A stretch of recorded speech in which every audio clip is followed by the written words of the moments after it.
Thank you কাকু, আপনার জন্য এত সুন্দর একটা বাড়ি পেলাম। আসলে একটু কোনো ব্যাপার না, আমি আসি।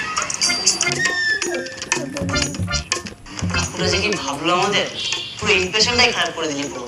তুই পুরো মাথা হয়ে গেছিস। তোকে কেউ বুঝবে না সোনা, কেউ বুঝবে না, আমি ছাড়া কেউ বুঝবে না। কেউ তো বলেনি এখানে কোনো বাচ্চা থাকে, একটুখানি বাচ্চা হবে তো। কতদিন ক্রিকেট খেলিনি, যা একটু খেলে আসি। কেউ খেলবে